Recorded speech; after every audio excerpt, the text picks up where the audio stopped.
Perempuan meskipun miskin jangan pernah menjual tubuh.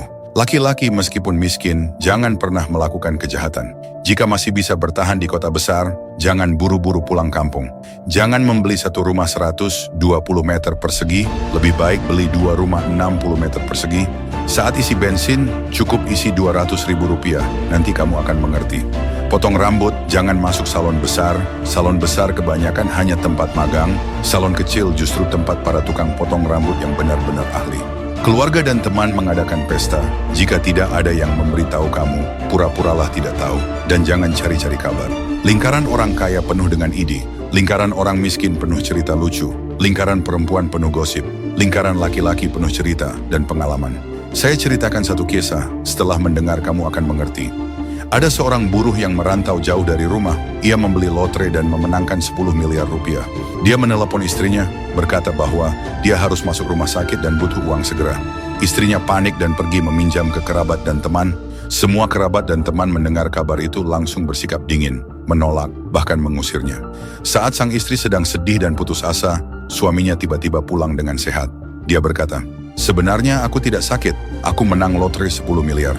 Tapi uang yang kusuruh kamu pinjam itu, apakah ada yang mau meminjamkan?" Istrinya menjawab, "Tidak ada satupun." Suami itu berkata, "Bagus, kali ini putus hubungan saja. Kita lihat nanti, siapa di antara mereka yang masih punya muka datang meminta pinjaman lagi."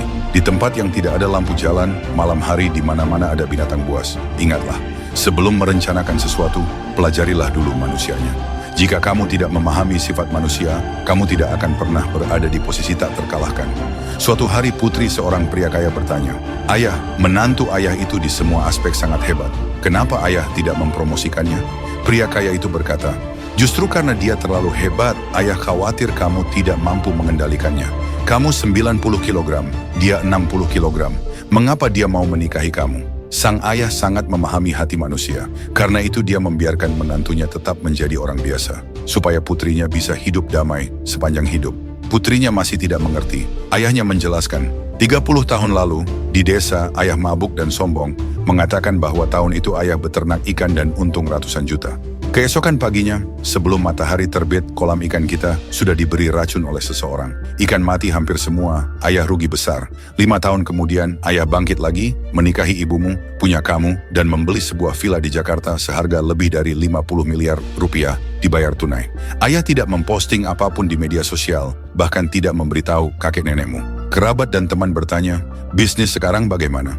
Ayah selalu menjawab, "Sekarang saya bekerja untuk orang lain, gaji cuma 5 juta, keluarga saya masih ngontrak." Kerabat dan teman mendengar itu semua sangat senang di dalam hati.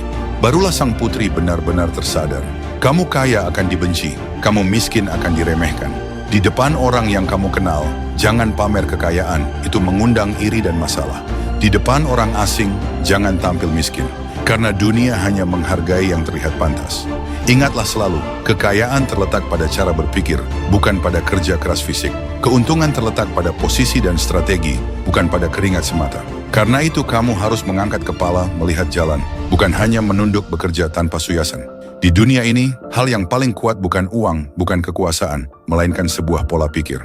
Ada sebuah buku yang sebenarnya tidak wajib kamu baca. Tetapi jika sudah membacanya, jangan biarkan siapapun tahu bahwa kamu sedang membacanya.